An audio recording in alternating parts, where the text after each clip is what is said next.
नमस्कार मंडळी, संचिता's tasty corner या यूट्यूब चॅनलवर तुम्हा सर्वांचं खूप खूप स्वागत आहे. सलग 2 दिवस बाहेर पाऊस पडतोय, वातावरण असं मस्त थंडगार झालंय आणि या थंडगार पावसात सगळ्यांच्या लहानापासून ते मोठ्यांच्या तोंडावर एकच स्वाद असतो, तो म्हणजे गरम गरम आणि कुरकुरीत अशी कांदा भजी. अजून काय हवं?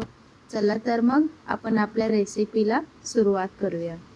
इथे मी ऑलरेडी 4 कांदे कापून घेतले होते आणि त्याच्यामध्ये मीठ टाकून ठेवलं होतं, जेणेकरून कांद्यांना पाणी सुटेल आणि ते नरम होतील. आता त्याच्यामध्ये मी हळद पावडर टाकलेली आहे आणि त्याचप्रमाणे आपण चवीनुसार त्याच्यामध्ये लाल तिखट घालूया.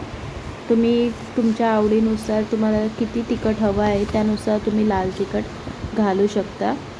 हे सर्व मसाले आपण घालून झाल्यावर आता त्याच्यामध्ये आपण 1 वाटी याप्रमाणे बेसन घालून घेऊया. 4 कांद्यांवर मी 1 वाटी बेसन घेतलेलं आहे. तुम्ही तुमच्या किती प्रमाणात हवं ते घेऊ शकता.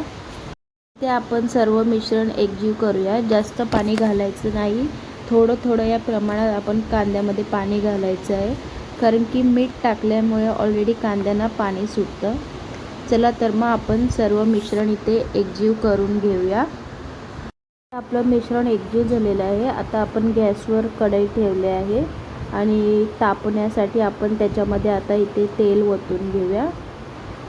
मिश्रणामध्ये जास्त पाणी घालायचं नाही आहे, कारण की आधीच सांगितलं आहे मी कांद्यांना पाणी सुटतं, त्यामुळे एकदम पातळ असं मिश्रण करायचं नाही आहे. इथे आपलं तेल आता तापलेलं आहे. आता आपण त्याच्यामध्ये एक एक करून अशी कांदा भजी सोडूया. चा फ्लेम हा जास्त फास्ट ठेवायचा नाही, नाहीतर सर्व कांदा भजी आपल्या करपून जातील. तुम्ही बघू शकता मी इथे आता कांदा भजी तेलामध्ये सोडत आहे. तेल बरोबर तापलेलं आहे. आपण आता एक एक कांदा भजी याच्यामध्ये सोडून घेऊया. मी बघू शकता इथे आपण सर्व कांदा भजी तेलामध्ये सोडले आहेत. आपण आता मीडियम फ्लेमवर या सगळ्यांना फ्राय करून घेणार आहोत. जास्त एकदम गॅसचा फ्लेम वाढवायचा नाही आहे. सर्व कांदा भजी आपल्या इथे आता फ्राय होत आहेत. 1-2 मिनटाने आपण कांदा भजी थोड्याशा अशा कडक झाल्या की त्यांना पलटून घेऊया. अशा प्रकारे आपण सर्व भज्या तेलामध्ये फ्राय करून घेऊया.